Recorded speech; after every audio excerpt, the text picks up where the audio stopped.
This is the President McCormack Podcast with your host, Mark McCormack. Oh, very cool. I'll have to go check that out. My wife loves to go to little coffee shops. And it's a good one. Yeah. We got on the Starbucks train for a while, and then once you realize Starbucks sucks. Yeah, you can't do that. It's hard to go back. Exactly. It's like a vacation thing, right? It's like, oh, there's the mall or the airport. Let's just go hit up Starbucks or whatever. Yeah, dude, Starbucks, that's it. It's like, well, there's nothing better. Starbucks. Yeah. There's a little coffee shop in Draper. I think it's called Labara. You ever heard of that? It's like right, you know where the Harmon's is right off of the freeway? Yeah. Like Banner. So it's just south of there. Really? Like in a little standalone 2-story building. Okay. So that place is kind of cool. See, that's what I miss about Dallas, because there's so many unique coffee shops. Yeah. Like everything, like that was the good part about Dallas is like the food scene and the coffee shop scene, like all those little, niche or unique type spots, they're everywhere. Yeah. So you got to throw a rock and hit a rad coffee shop. So did you grow up there? I mean, basically, I moved to Dallas when I was 24 from Louisiana. Yeah. Yeah. Oh, and nice. then stayed there for 22 years. Yeah. Yeah. And then up to Colorado? Mm-hmm. Nice. Yeah. And how long have you been in Colorado? Year and a half now. Okay. How do you like it? Love it. So much better. Yeah. Okay, Yeah. good. I mean, we're outdoor people, so the mountains, the weather is so awesome. I mean, you can't, like in the heat of today is what you wake up in Dallas. Right. And it's just miserable. And it's so fucking hot that you can't do anything. Yeah. So. Yeah, we have a manufacturing plant in Temple. Yeah. And then my attorney lives in, Dripping Springs is, like Austin. Yeah. So I go there a lot. Yeah. But then we also do a lot of business in Texas. I mean, it's a fantastic state to do work in. Oh, for sure. Oh, yeah. The opportunity to do business and make money in Texas is huge. Yeah. But, it's so overpopulated now in so many areas. Like Dallas and especially Austin. Like everybody after the pandemic, like all the Encinitas, San Diego people moved to Austin. So. No, Austin's crazy, man. So I used to go to San Antonio a lot. Yeah. And then make that drive between San Antonio and Austin, dude. I don't know if it's connected yet, but it's gonna be. Mm-hmm. It's just gonna be one long city all the way up there. Yeah, it's not. It's getting close though. Yeah. Yeah. I mean, I drove from there last year because I was doing a talk in San Antonio, then drove to some client's house, and it's still kind of country, but it's getting. Yeah. You know what I mean? It's just spreading. No, like 20 years ago when I first started going there, right? Like it was there was a lot of space, And then about 10 years ago when I opened one of my first private equity funds, there was a lot of people in Texas that just buy huge plots of land just right by the freeway. And they're like, yeah, it was a 10, 15-year play for us, but when it hits, it's going to hit hard. Mm-hmm. Okay. And then every time I go down there, I'm like, I don't know if these guys made their money yet, but they got to be close. Yeah. So, yeah. Absolutely. Yeah. And everywhere. It's funny, though. I took my wife to Texas for the first time. Like, I've been there 80 times, maybe 100. I don't know, over the last 20 years, like a lot. Yeah. And I brought her one time in February, right? Yeah. Because I rave about it. Not like over the top, but like, yeah, I love Texas, this and this. We had this great experience, barbecue and everything, right? So I bring her there in February. It's dark and gloomy and shitty. And she's just like, what the hell do you like about this place? Right. It's flat, you know what I mean, mostly. And I'm like, because it wasn't warm or anything. I was trying to explain to her. And then I'm like, oh, it's really easy. It's actually the people, right? Like every story I actually tell you is really just because I met this really cool dude and this guy and this person and this girl, And she's like, oh, okay, I kind of get that. And then I took her right in like the Southern hospitality places that I know that are really, really good. Now she loves the place. Perfect. So have you ever done Austin City Limits? No, never. I've always had something going on. But one of my good friends, he invites me every year. He's got a whole thing around him like. If there's always a conflict. Dude, so we went last year for the very first time. Yeah. Right? And my friend Nick Howland, right? Yeah. So Nick goes, I don't know how many times, multiple times, 5 or 6 times, right? So he invites us, we go down to Terry Black's barbecue, right? And I love Terry Black's. Really, it's all good. Yeah. Right? I know people in Texas hate to hear that shit, right? Because they've got their favorites. Yeah. But like, I'm like, it's really hard to get bad Texas barbecue. It's true. But when you go down to Texas, one of my favorite things to do is to tease people, right? Because they'll be like, no, Franklin's is the best. I'm like, oh, dude, you're up in the night, bro. If you've never been to Terry Black's, like, that's commercialized bullshit. They start going crazy. And it's like, right. You got these fucking diehards back. It's the barbecue, homie. Calm down. Like, you can't tell the difference. Oh, yeah. Yeah. Oh, yeah. Yeah, but it ain't smoked, all these little sayings, all these little things. I love it. It's fun. Yeah. Yeah, dude, Terry Black's is legit. There's actually, so I found out when we moved to Colorado that the Terry Black's family, I think it's some of the cousins, opened up a spot in Colorado, and apparently there was some sort of feud with it. Yeah. And finally they were like, you can have it. So I can't remember the name of it, but my friend got it for us. We were with him and his family for Christmas this year, and he got it and was like, oh, okay. Got it. Pretty solid. I think they did the same thing in Austin. I think the family broke up, and I think there's Terry Black's. There's another one there somewhere. But yeah, if people are listening to this and they've never been to Texas, it's not hard to find a barbecue spot. No, so. it's simple. And my actual favorite is one called Schlops. Have you ever heard of that? Schlops, no. So I think they have like maybe 2, maybe 3, right? But it's right just south of Temple, Texas, right? Yeah. So it's middle of nowhere. Yeah. But when I first started going there, I went with my dad. And it's one of those places that was just screens all the way around it. Pitmaster in the middle, nothing but screens, and like a screen door that was like, if you didn't move your ass, I think it was going to knock you into the building. Yeah. Dude, there's a spot, I'll tell you this. There's a spot in Burnett, Texas. Same thing. It's on the side of the road, and it just says barbecue. It's this little shack that's literally maybe double the size of this studio. Yeah. And it's just this old dude, probably in the 70s. He's a pitmaster. And when they're out, they're out. And it's like, that's when you know, like, that's the stuff where you're like, this is good barbecue. Yeah.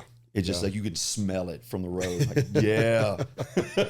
No, and it's way different, right? Because you go to Memphis, way different barbecue. Like almost anywhere in the South is different than Texas. Texas is just like, I don't know. It's kind of got like the sweet, the smoky, the really barky brisket, you know, that kind of stuff. Yep. Chewy. So good. It's so good. Oh, man. So tell me a little bit about your business. So you said you had a warehouse up in Colorado. Where are you warehousing up there? Yeah, so we warehouse in Arvada, and the business is called Brute Force Training. So we're the original 8-handle sandbag company. So like all sandbags basically were kind of a spinoff from ours. We were founded in 2008, and we moved to Colorado last January to help run it, and then took it over as CEO, and my wife's the COO in July last year. Oh, cool. Just cool, man. So yeah, we manufacture unstable training gear. So sandbags, kettlebells, weight vests, rucks. We just came up with a sling bag. We just launched our supplement line, which is more of it's a pharmaceutical, nutraceutical grade supplement company that we're white labeling from. So it's literally the purest quality and highest quality supplements you can get. We do that. We have that. So we do. We also have a training plan, a training app that I do all the programming for. But we also partner with our sister company, SEALFIT. Navy SEAL Commander Mark Devine's our owner. Yeah. So we have all the programming for anybody that just like, if you just want to start working out with sandbags, here's a workout for you, all the way up to tier 1 operators, firefighters, law enforcement. But I'm also making it more robust because I understand, like, you know, a lot of people don't train with sandbags. So for example, I just finished an 8-week program with barbells and kettlebells for hypertrophy. So what I'm trying to do with it is make it complete, almost like a Peloton. So we've got training, we've got yoga, we've got mobility, we've got all the things in there, nutrition guidelines. So it's really like a lifestyle company. And like even though we've been around for a very long time, people think we're this massive company. We're a team of 12 total. So I run it. My wife's the COO. I've got one guy that cuts all the raw materials in the back of our little warehouse. We send out to 6 local lady sewers. They sew all the stuff, bring it back to our head master sewer. He labels it, bar tax it, we sell it. Nice. So it's like, it doesn't get more American made than what we do. I like that. Yeah. So what's the benefit of doing like a sandbag kettlebell versus like normal traditional weights? Yeah. So a lot. Primarily, it's the activation of your core and all those little intrinsic stabilizers. So like if you pick up something that's a dead weighted object that's off balance, as soon as you pick that thing up, it's going to engage your core more. So you've got to reestablish balance before you can do any type of movement. So just in using a sandbag, you're doing more of your core training. Plus, because it's unstable and because that sand shifts, anytime you do a movement, it's going to also activate the stabilizers and all those little intrinsic muscles that we typically don't use if you're using like a fixed barbell, you know, bilateral movements, or a kettlebell or dumbbell that doesn't tend to shift. So like our kettlebell, for example, the handle is made of seatbelt webbing. So when you move it, it's going to shift and pull on you versus a normal kettlebell that's fixed and rigid. So if I do a snatch with that sand kettlebell, I've got to catch it and then stabilize myself as I catch it. It's really cool to see, like when we go to different events and competitions, especially like if I go to somewhere where it's a CrossFit competition and you have people that they do snatches for fun, yeah, literally, and they grab a kettlebell, a 35-pound kettlebell, and they might be used to snatching like a 50-pound normal kettlebell. They can't do this because it just throws them all off. Wow. So that's the beauty of it, is you actually get more training benefit in less time with a sandbag or something unstable. Plus, it's real life movements, man. You know, like especially for anyone, for law enforcement, for military, for firefighters. You know, if they've got to pick someone up off the ground, that person is it's off, it's odd, it's unstable. You know, if your wife goes down, you pick her up. Same thing. You know what I mean? Like you have to be able to have the ability to pick that odd object that's dead weight up and move it effectively. So, you know, and it's also the psychology behind it, which is what we teach too. A lot of people are very averse to training with this type of stuff just because it's uncomfortable. Yeah. But when we teach you, like, here's why it's uncomfortable. Number one, it's your mindset. And when you can adjust your mindset around, hey, this feels heavier here than there. Let me try to make it balance. No, don't. Leave it as it is and let your body adapt and adjust to it. So it's a fun process, man. So the best way to interact with your company, so is it to download the app so you have all the exercises and then buy the equipment? Yeah, either one. Yeah, you can buy either one, but both. Yeah, well, I mean, I think it makes sense for people, especially because it's because when you're using stabilizer muscles, right, like the risk of injury goes up a little bit higher, right, initially. Yeah. Until you really get those muscles dialed. Am I right with that? Yeah. Yeah. Yeah. Yeah, I mean, you can, and it's when you first start with something like this, you don't want to go, you can, but you don't need to go full bore. So like if you're training right now with steel, barbells, dumbbells, kettlebells, 2 days a week, use unstable load.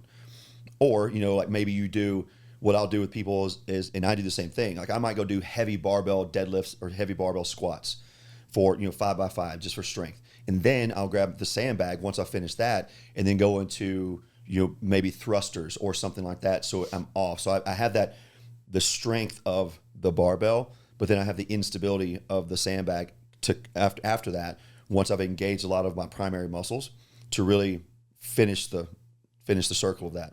Yeah, that makes sense. Yeah. I think a good thing too, right? Like I'm at the point, so a year ago I started losing some weight. I'm down like 80 pounds, right?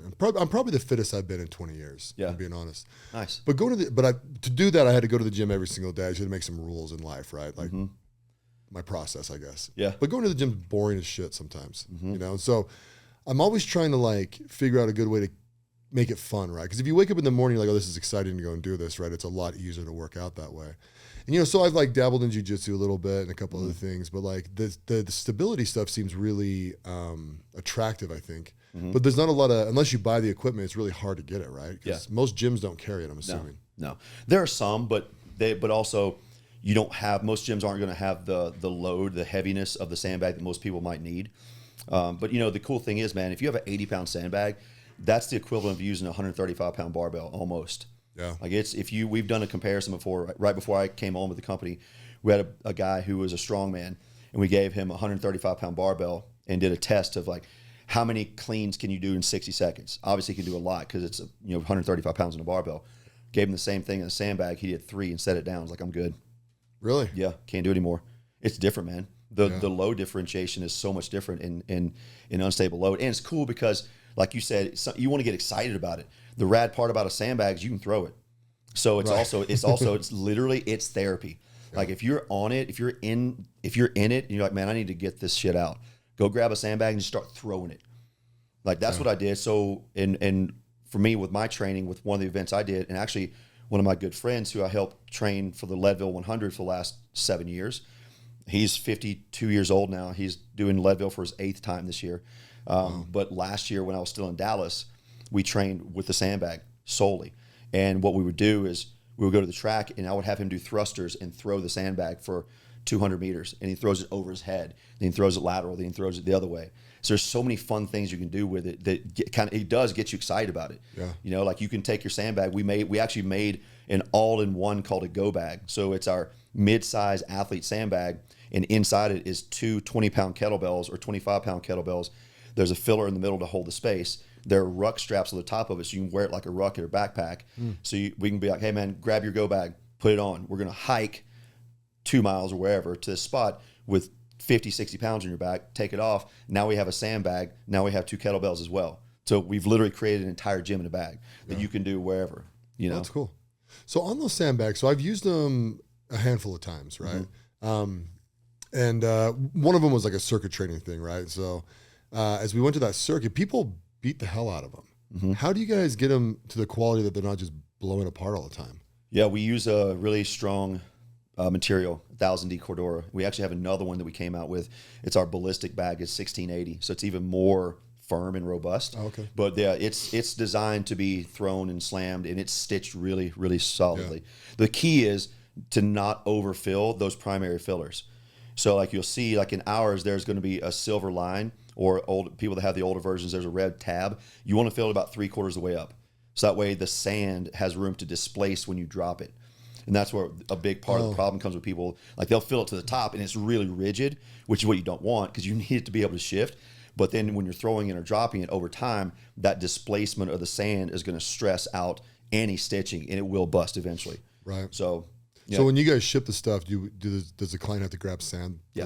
Okay. Yeah, we until last week, we had an option of we would pre-fill it with rubber mulch and steel shot and ship that out as well. So like if you're like, hey man, I want a sandbag and I want it to be 80 pounds, what we would do is we would sell you the athlete bag with 40 pounds of mulch and steel shot and then little 5-pound filler sacks of steel shot. So essentially you have 9 different weights in one bag. Yeah. But that was just, it honestly was killing us in shipping and in cost for the steel shot. I was just about to ask you. That's going to murder you on shipping. It did. We were in, last week was kind of like the straw that broke the camel's back on that. And I was like, we can't do this anymore. Yeah. So, and we have daily stand-ups, myself, our owner, Mark, my wife, and our other marketing person.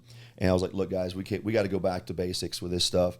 Like, let's just get back to old school. We're going to ship your sandbag. If you want recommendations on how to fill it up with the steel shot and rubber mulch, here's what you do. Yeah. But just go put sand in it. Yeah. You know, but our ruck and our vest, those are actually our biggest sellers because the vest we fill it with little 2.5 pound pouches of steel, so it literally fits like a shirt, like it doesn't move on you.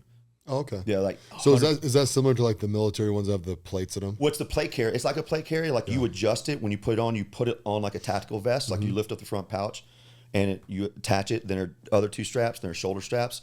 So it's got 2, 4, 6 points of contact of adjustment. But yeah, unlike the plate, because it's that steel shot, it literally molds to your body.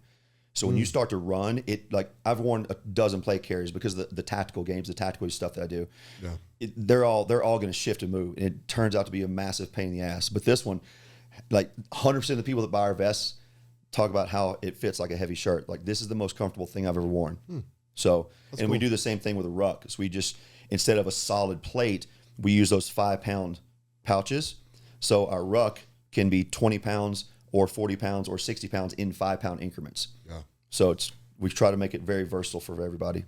Yeah, that makes sense. Yeah. I've got a plate vest. Yeah. And it's a pain in the ass to wear. Yeah, dude.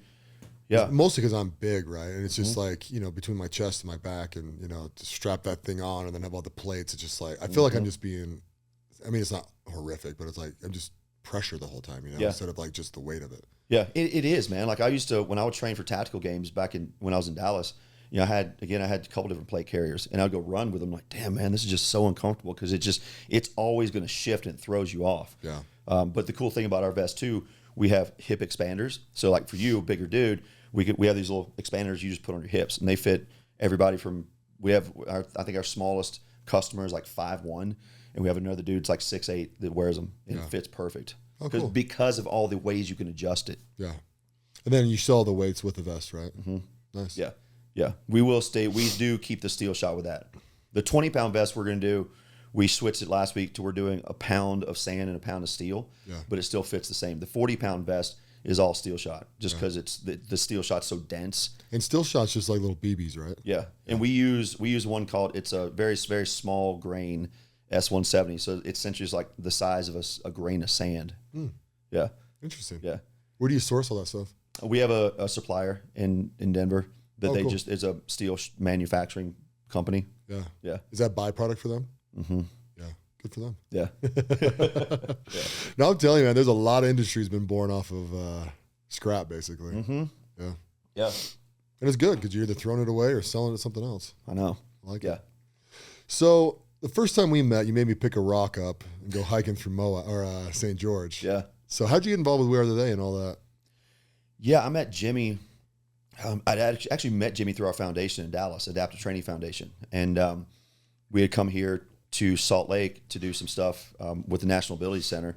And then myself, my best friend David, who's our founder of ATF, and then Jimmy, went to Costa Rica. We sat in ceremony together back in 2020, like right before the pandemic hit. And that's really how we met. We linked up there and then just, started connecting deeper. Yeah. And then when he started Watt, he brought me in to do that same thing with Group 1.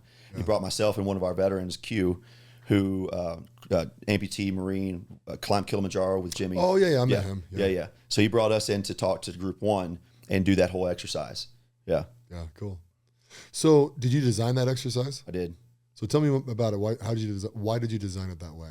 Yeah, so essentially what you did is you picked up a heavy stone and you got to choose what it was, but that heavy stone represents as a physical representation of all the mental chatter and negative self-talk and limiting beliefs that you carry in your soul and in your body and in your system.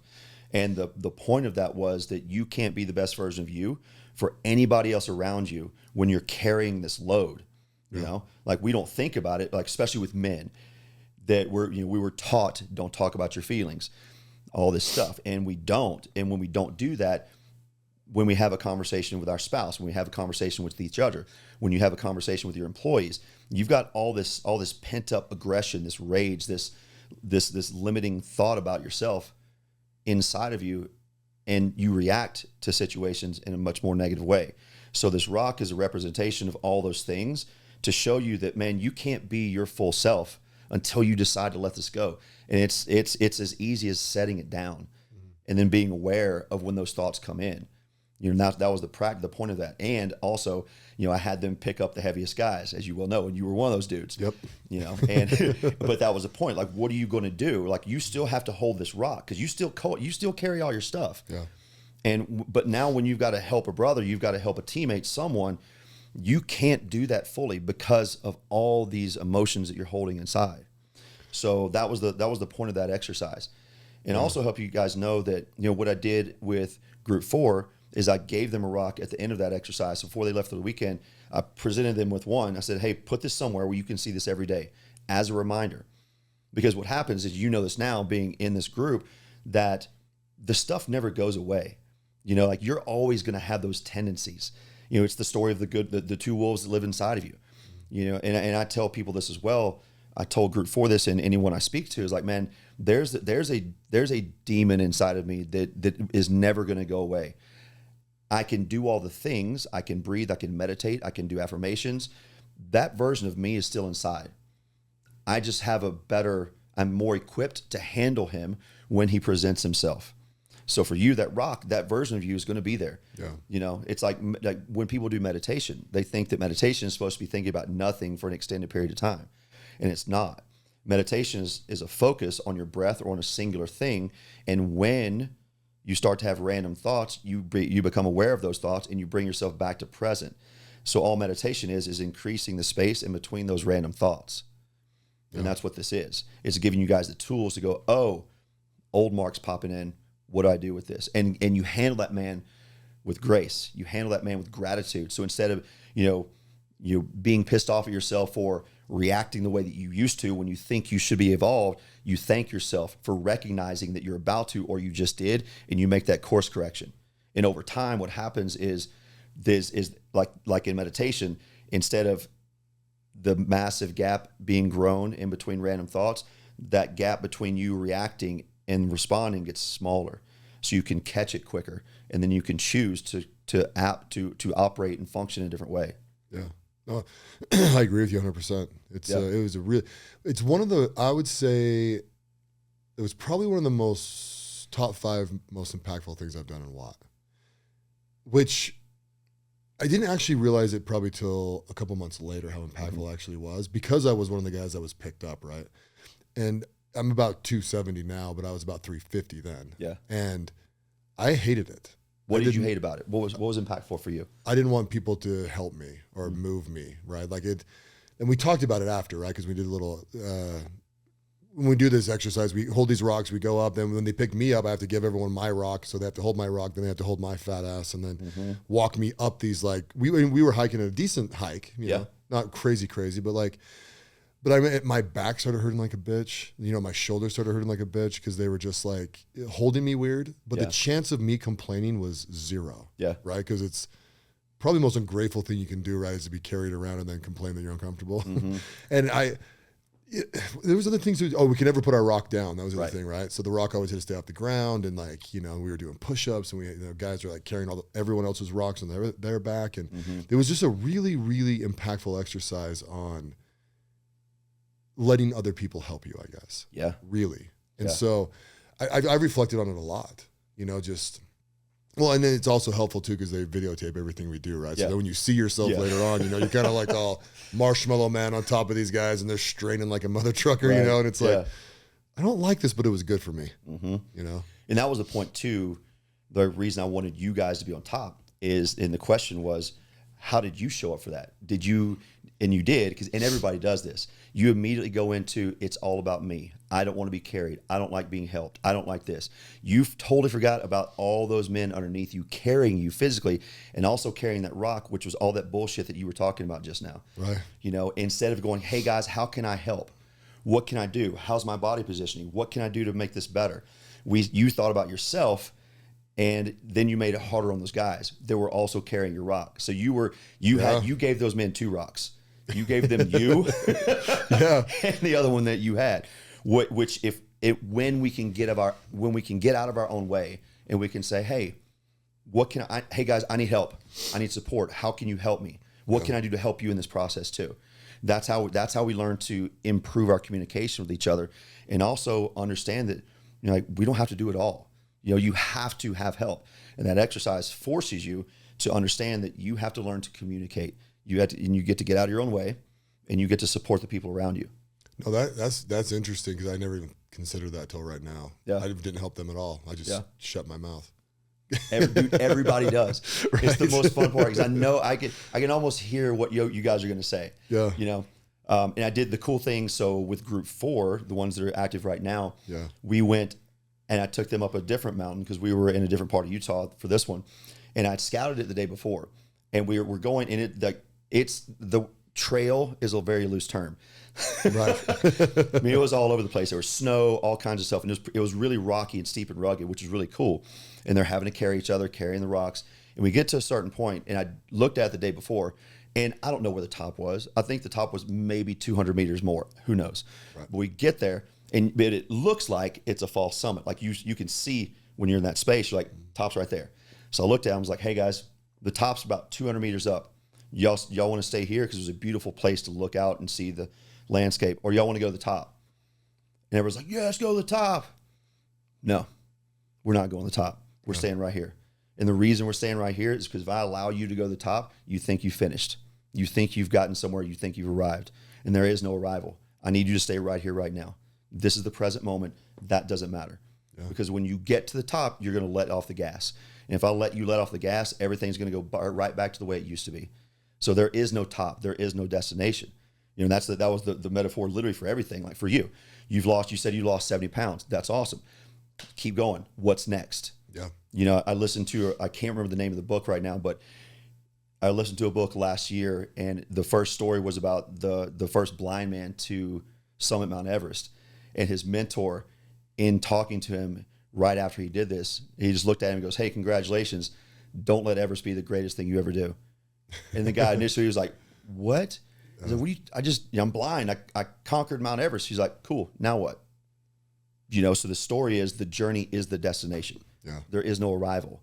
So, you know, with the rocks, with what we do, you know, how can you, look into the future? Like, how can you plan? How can you prepare? And then once you've created the plan and your preparation, come back to right now. Because this is what matters. Yeah. You know, like, you can have all the plans for the future, but if I roll out here right now and get, you know, hit by a truck or whatever, those plans go away. And I learned that actually on a trip with Adaptive Training Foundation. We were with our military class. We go to Tahoe. We used to go to Tahoe and ski every year. And I just completed my first 50-mile ultra. I had a whole season of obstacle races and ultra runs planned, paid for, everything, and blew out my ACL in a second. You know, so I had all these plans. I was fit. I was ready. I was trained. And in a split second, all that goes away. Yeah. So what do? You know, so your mind goes, most people's minds go into, I can't do this. I can't believe this is happening to me. Why is this happening to me? It doesn't matter. It did. So what can you do right now? and that's how I made that shift. And that's why I teach these things. Cause like with the adaptive population that we worked with, it's the same thing, man. Like you could have been the baddest son of a bitch on the planet. Now all of a sudden you're in a wheelchair and you're complete spinal cord injury and you really can't even use your hands. What you can't do or what you used to do is irrelevant. It doesn't matter. What can you do right now? So those are the lessons that I try to instill in people. And when I talk to you guys, when I talk to anybody, like, hey man, let's focus on the cans right now. And let's do just that thing. What's the one thing you can do? Even if that one thing is I can focus on my breath and I can focus on reframing my thoughts. Cool, let's do that first. Yeah. Then plan next. Yeah. Do you ever have anybody freak out during the exercise? Like throw their rock and yell and... Not yet, no. Okay. No. Just wondering, yeah. Because you see that, right? You see, and we'll speak for men right now, right? Mm-hmm. But you can push guys to a breaking point. And I think before they actually hit that breaking point, a lot of guys actually just quit or get very, very angry or frustrated and all that stuff. And it comes out in different ways. Yeah.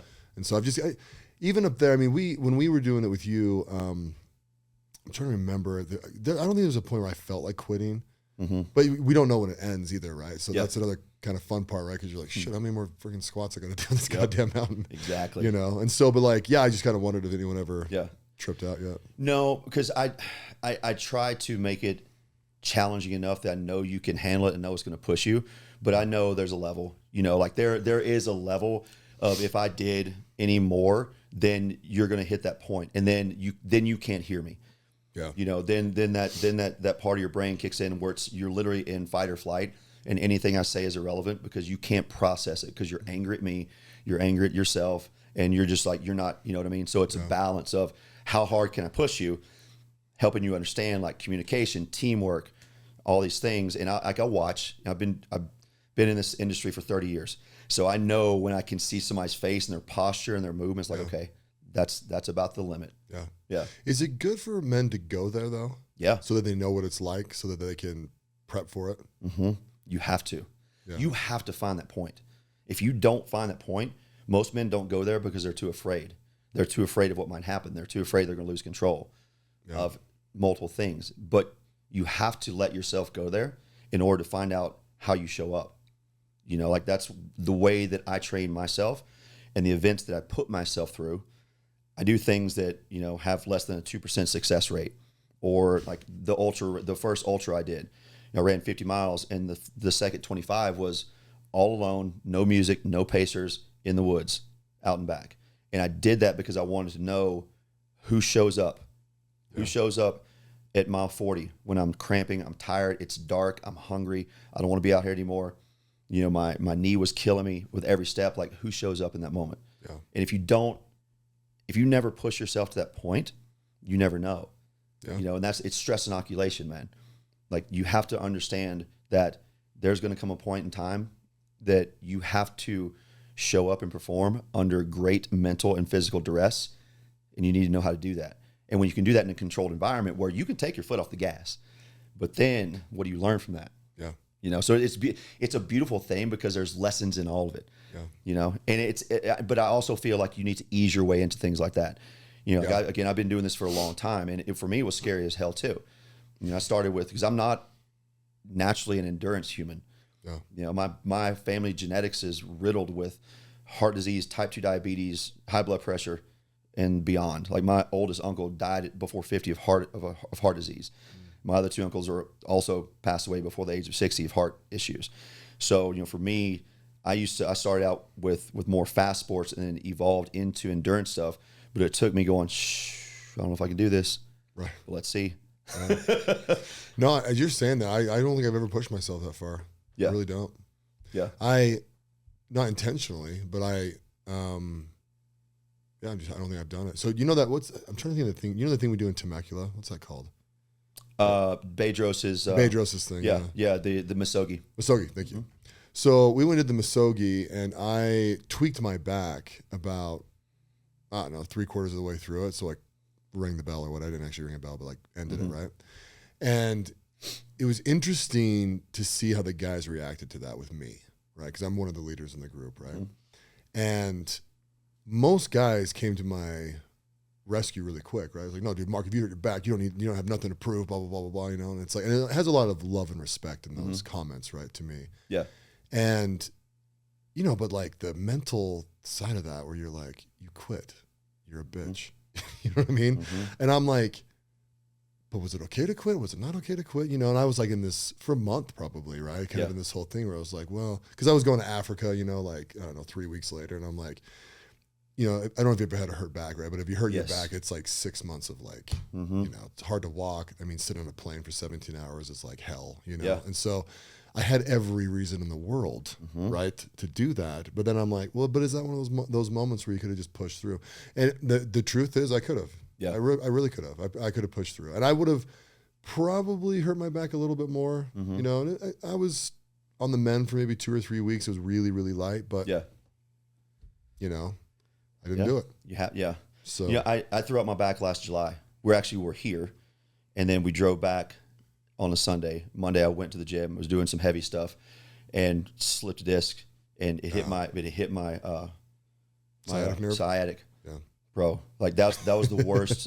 And it was a month of me not like. But there's a really good chiropractor that I went to, which if you ever hurt your back, like go to a good chiropractor.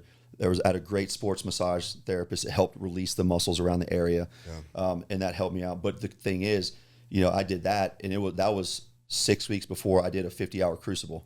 So Mark Devine, SEAL Fit, you know, he has his staple, his flagship program is his 50-hour Kokoro, which is 50 hours of a kind of an homage to Buds.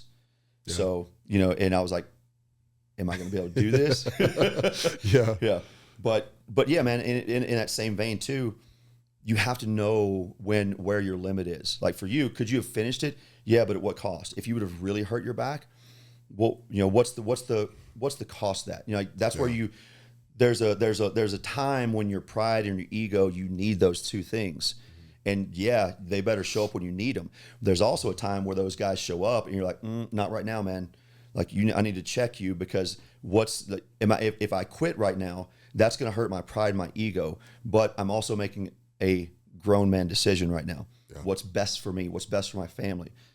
Like I did an event in 2020 called Go Ruck Pre-Selection, and it's touted as the hardest 24 and 48 hours out there. And it's literally like from the time you show up, you're a number. Everything you do is wrong. Nothing is ever good enough, and you suck. And you eat once, and in the one I did, you eat once in 24 hours, and they just beat the hell out of you. You've had a 60-pound ruck on the whole time, an 80-pound wet sandbag. You're cold, you're wet, you're sandy, all these things. I was one of 4 out of 36 that finished that. But my goal was to do selection, which is the 48-hour one. So, and I trained for this since 2020, ready for it. So 21, I go down to do selection. And 3 days before, actually the week of, I was actually back in Moab with, I think it was group 3. Oh yeah. Doing the same thing. Yeah. Got sick. So I go to selection, show up, and I don't feel good. And we do this thing. We're about 5 or 6 hours in, and we go to the beach in Jacksonville, Florida, and they're making us do a forced ruck through deep sand, through the water and stuff like that. And I can't breathe. I'm dropping back, and I'm usually in the pack. And I tried, and I kept falling back. And finally I was like, I got to quit. And I've quit one thing. I quit once. And that was Louisiana State Martial Arts Championships. I was so fatigued, so tired that I couldn't physically hold my hands up. And I literally just threw my hand out, and my friend who I was fighting won. And that was the only thing I quit, except for this. Yeah. But I had that going in my head. I'm like, you don't quit. You can push through this. But what I knew was that, number one, it's getting dark. It's getting cold. We're at the ocean. We're going to be in the water for until sunrise probably. And I knew that if I stayed there and did that I was at least going to get bronchitis, maybe pneumonia. And I was like, why, man? You know, like you can push through this, and you're probably going to get med dropped, and you're going to be sicker. Check your ego and drop. Yeah. And that's what I did. Yeah. So, and you're absolutely right. That was going through my head massively, right? Like how much further am I going to hurt my back? And one thing about me, just if people don't know this, I actually had a discectomy when I was 19.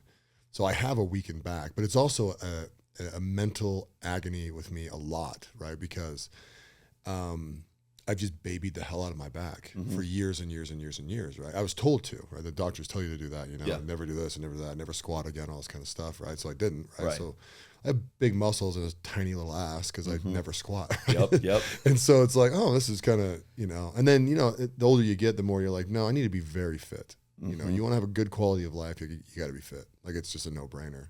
And like right now, like I'm probably the fittest I've ever been, and I'm not done because I'm about 20% body fat, and I'm gonna go to 15 because I think 15 is just like, it's just a really good benchmark for men to sit at, and that's on a DEXA scan, not a pinch. Yeah. So, Oh yeah, that's solid. Yeah, it's a solid 15. Yeah. And for somebody like for your build, for your size, 15% solid. Yeah. You know, and that's it. And you nailed it. Like, if you ever hurt your back, anyone listening, don't listen to what your doctor says. They don't know about movement. When I was personal training in Dallas in the early 2000s, really high-end club, working with a lot of doctors. I'm like, cool, doctors.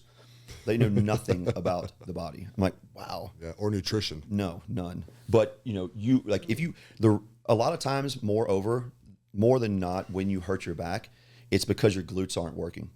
Like if you feel your back in deadlifts, if you feel your hamstrings too much, it's because your glutes aren't working right.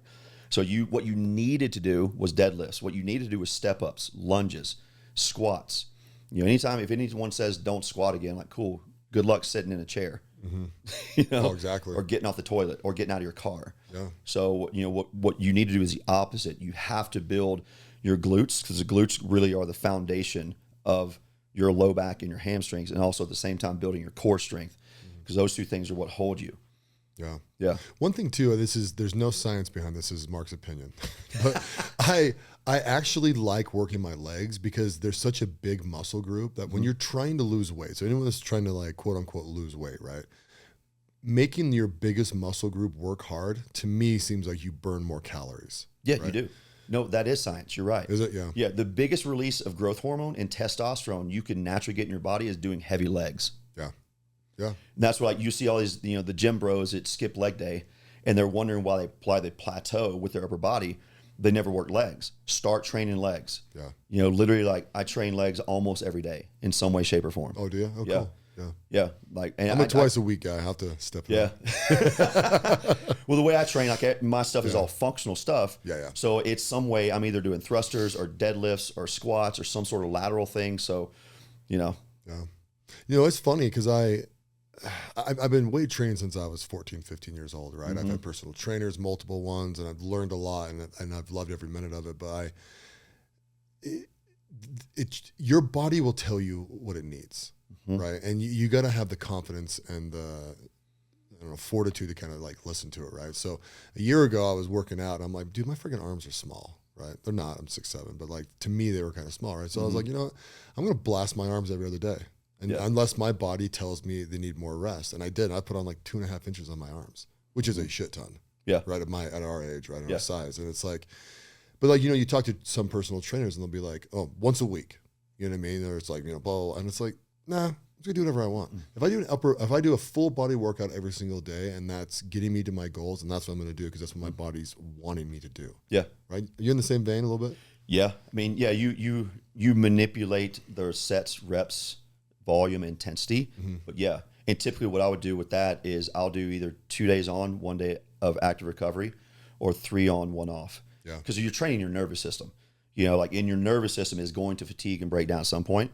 So yeah, like, if I'm doing, for me, the intensity at which I was training and the volume which I was training, like, I might be able to go 2 weeks, but then I've got to you got to dial it back a little bit. So that's where really, for longevity, I'm a huge fan of total body movements, just because that's how we move in life. So what I would typically do, like I said, is I'll do Monday, Tuesday, and then see how I feel Wednesday. If Wednesday I'm good, then I'll push. Then Thursday is easy active recovery. Then back at it Friday, Saturday, and then Sunday is whatever, you know, rest or go hike or do something like that. Yeah. What do you do for mobility? I've got a whole mobility practice that I created a few years ago. It's really more engaging the posterior chain. I actually created this when I was racing and coaching triathlon full time, because, you know, triathletes, you're running, you're cycling, you're swimming, and then most people go sit. So everything you're doing really is pulling you forward.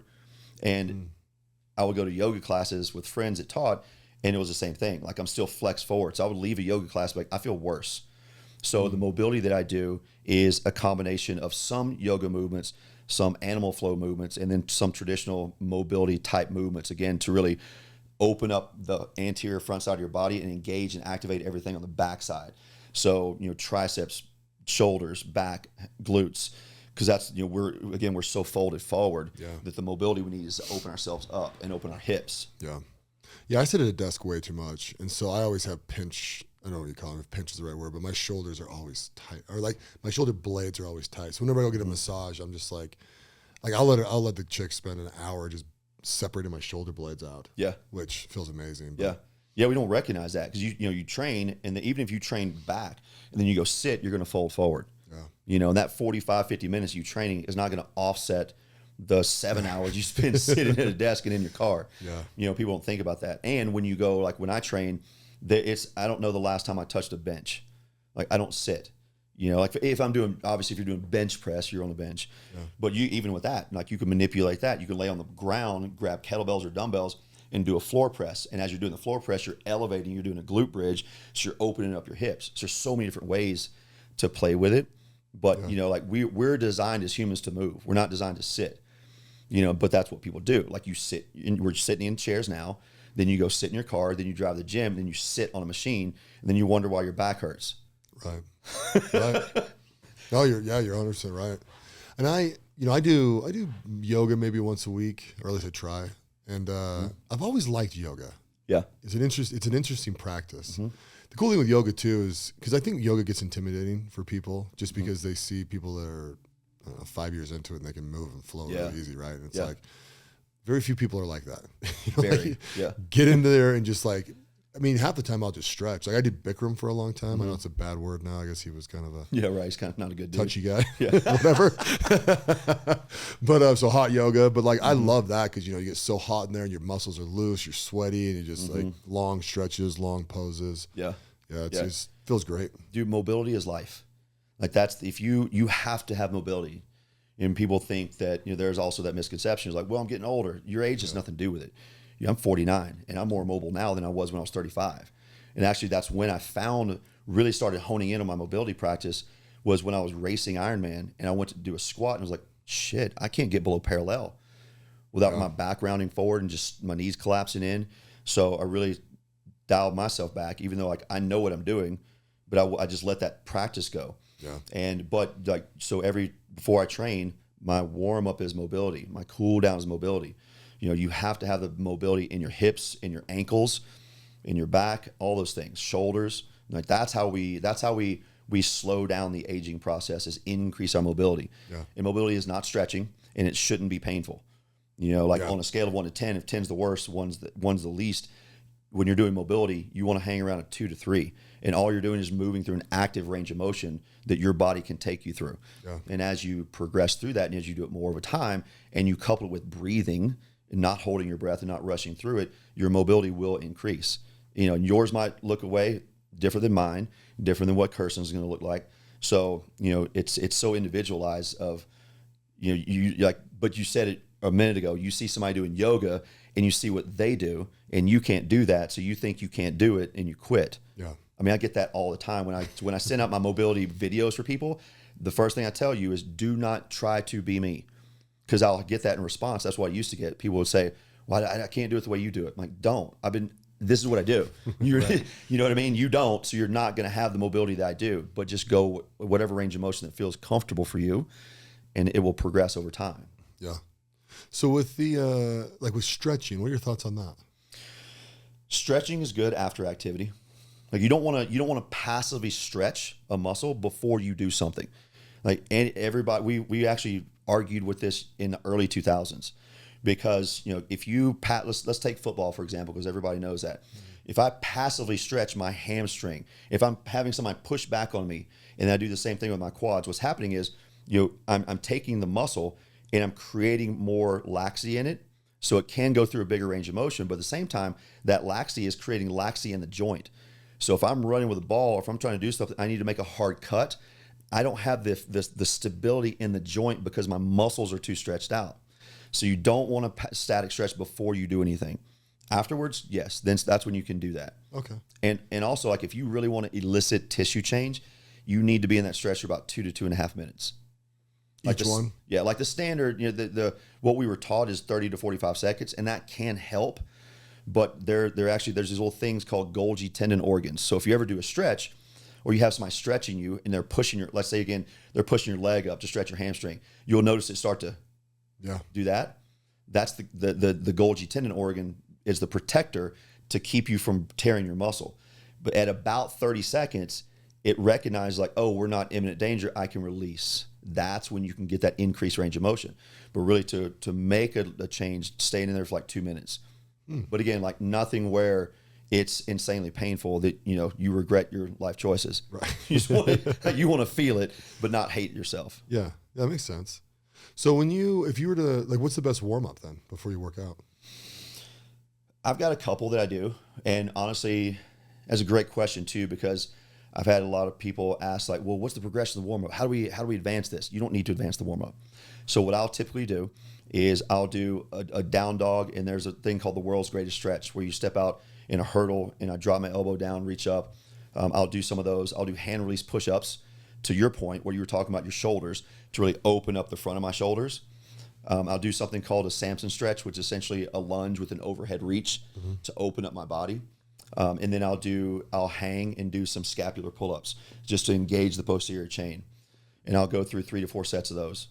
Oh, so here's a question. So I follow a girl, she was on American Ninja Warrior, and she's got really big into just hanging. Mm-hmm. What's the thought behind that?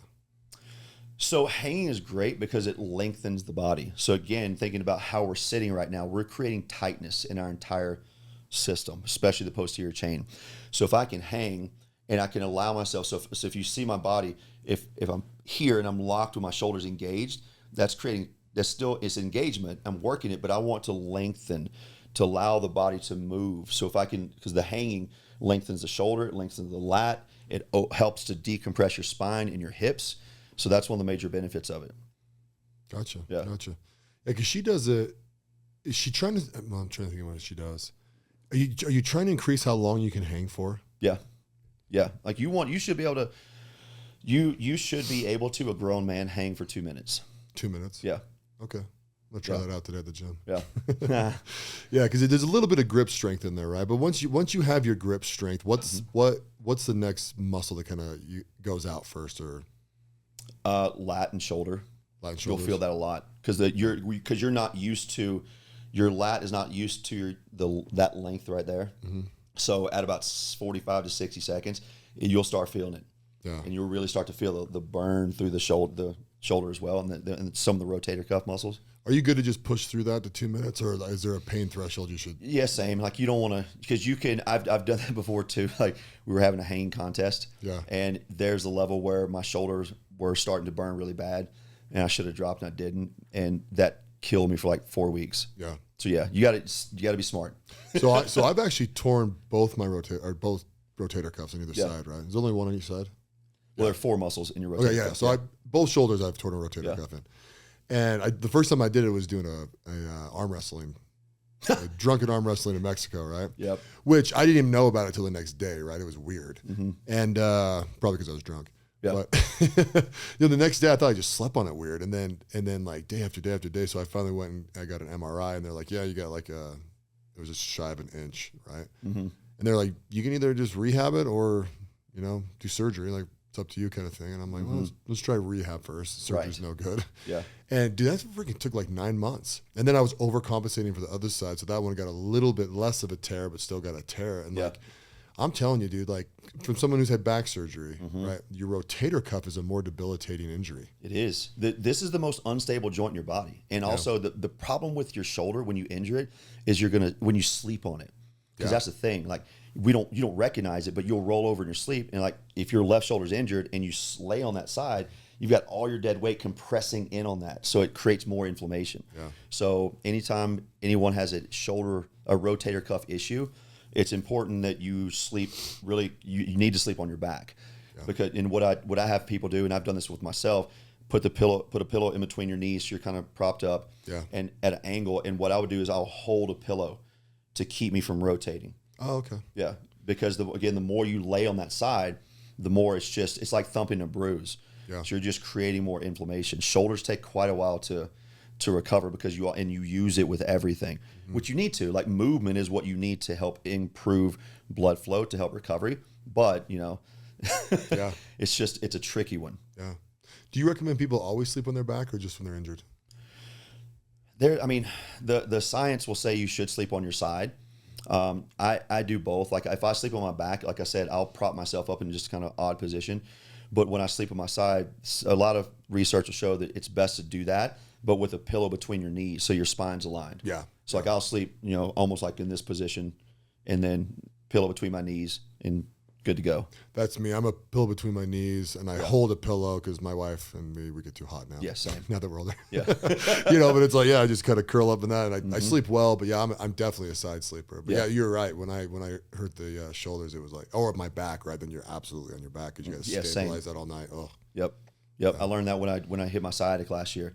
That was my body. That was my position. I could not sleep any other way. Yeah. No, every time I tweak my back, I'm like, I sleep on the floor actually for probably 6 weeks. Yeah. And it's hard because you get stiff, then you get up and you got to like, I don't know, there's 15 minutes in the morning where you're just like moving a little bit and getting things going. And yeah.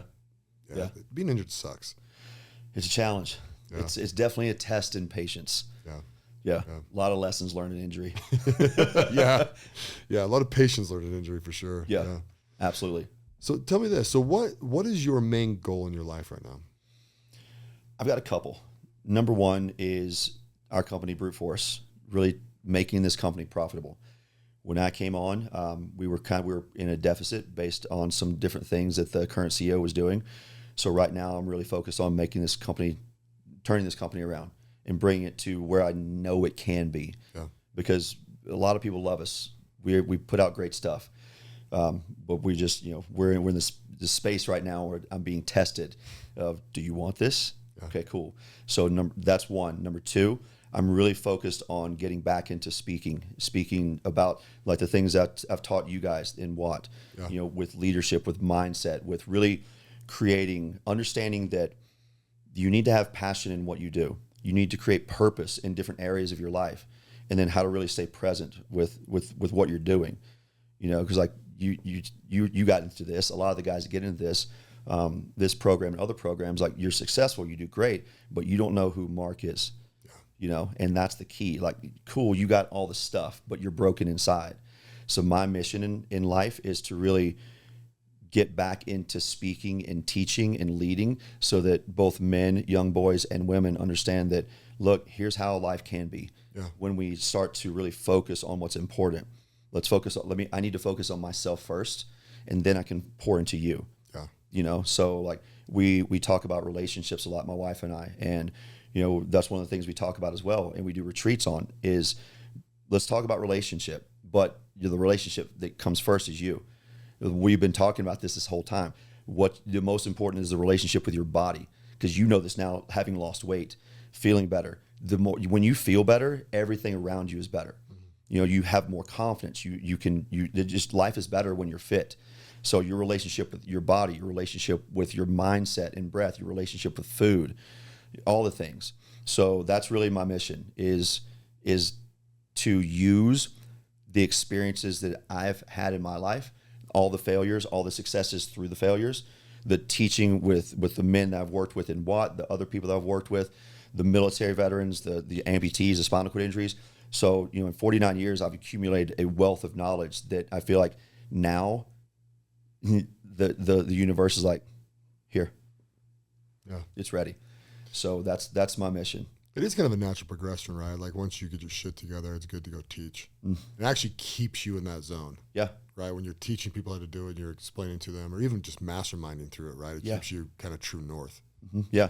Yeah. And I love it, man. Like anytime I'm with a group of people, like when I'm with Watt, when I'm with my boys, when I'm speaking or engaged in that realm, like this feels like home. This feels like this is why I'm here. Yeah. So I am dead set and determined on really diving into this now of again, speaking on mindset, speaking on leadership, speaking on all those things, and really helping you understand what you're capable of in every aspect of life. Yeah, absolutely. Yeah. So when you guys are talking about relationships, what do you think some of the bigger problems in relationships are? The biggest one is just a lack of communication and a lack of self-worth. It's those two, because when I don't feel good about myself, I'm going to project that onto you. Or if I'm lacking in something, I'm looking for something in you that's going to fill that void. And in that relationship, if I'm leaning on you for that and I don't know how to do it for myself, then I'm going to be more reactive towards you and everything else. But we don't know how to communicate that with our partners. We're afraid of judgment, and that's the thing. Like, you have to, the beautiful part about vulnerability is you don't know what's going to happen. So I've got to be able to look at my wife and say, hey man, I'm struggling. Like, here's where our finances are right now. Here's the path. I need some help with this, and it's okay. The one of the biggest things in relationships that I found and we found with working with people is that we don't want to admit when we don't have the answer, and we're afraid, both men and women. So, but when you can do that, and you can see that I will protect you, I will guide you, but also I need support too, then you become a team. And that's when you really work 100% with your spouse. Yeah. We just did our couples Ludus, right? On a cruise. Yeah. And it's interesting to me, like, I don't know how to phrase this. I get annoyed that people don't know how to communicate with their spouse, right? Yeah. And I don't know another way to say it, but it is, you're right. Like, going there and like witnessing some of the feedback from some of the people, right? I'm just like, why don't you guys just go in a room and come up with an agreement and stick to it? You know what I'm saying? Right. Yeah. I just feel like it's such a, because everything you just said is 100% true, right? Like, people project on other people and they do all this kind of stuff, blah, blah, blah. And I'm like, I feel it's because they're not treating their partner like a partner. They're not talking about their emotions and their feelings. And also, the partner also needs to not judge what they say all the time. And everything that they say, especially in the moment, you should give grace to everybody, literally everyone, whether they're in a relationship with them or not, for them to change their mind. Right. So if I'm like struggling with something and it's chaotic up in my mind, and I bring it to my partner and I'm just information dumping, they need to be wise enough and love you enough, basically, to just like let you get it out. Right. And then kind of just humbly walk you down the path to where you can get back to feel like you're in control, instead of like, bringing up stuff from 20 years ago. You know what I mean? Like, it's wild to like watch people actually do that in real time. Yeah. We hold on to so much. Yeah. It's like I talk about this when I teach mindset. It's rehearsing responses to emotional triggers. So like, your stuff is not my stuff. And if I know that something you say is going to trigger me, but I do it anyway, that's on me. It's not on you. Right. And also, like, one of the things that I've learned with Kirsten, because we both try to fix things. Yeah. And like, I might share an idea with her, and as soon as I'm done with that idea, she's like devil's advocate, coming back with some different things. She's trying to do it in a great way to help me see some different perspectives. But if I'm not ready for that, then that will trigger me. Yeah. So what I've learned to do, and even with her, I'll say, hey, listen, I'm gonna give you this. I don't need an answer. I just need you to hear me. Don't offer it. Please don't offer any recommendations or suggestions right now. Just hear me, and then let's go from there. Yeah. And dude, that is a game changer. Or like, if it's me and you're like, bro, I need to talk. I'm like, cool. What do you need me to do for you? Do you need me to just sit here and listen, or do you want me to offer advice? Yeah. Tell me what you need. And it's literally that simple. And when you can do that with your spouse, and when you can do that with your brothers, then you know how to communicate. But that's the thing. Like, you nailed it. Like, we don't. And then we go into a room, and then we start going at each other. We don't know how to help, because we don't know how to listen. And that's the big thing. Yeah. Especially as men, like, we try to fix. And I learned that too. 100%. Yeah, dude. I mean, don't fix, just listen, copy. Right. And that's it. Like, that's if you can do that, that will help a ton, because you feel heard now. You feel seen. And then, like, okay, what would you like to do now? Help me. Okay, let's talk about it. Yeah. How do you get people to get to that place? Yeah, it's a process of understanding your responses. So, again, like, if I know that I try to fix everything, when I go have a conversation with my wife, my job is to just simply listen. And you do it in an easy, safe way. Like, we're going to lead a couples retreat in Big Bear in September, and part of what we'll do is, like, I'll take the men, she'll take the women. We'll talk about these things. We'll bring them back together and go, hey, let's talk about something that's fun. let's talk about something like maybe you might disagree on or you might need help with.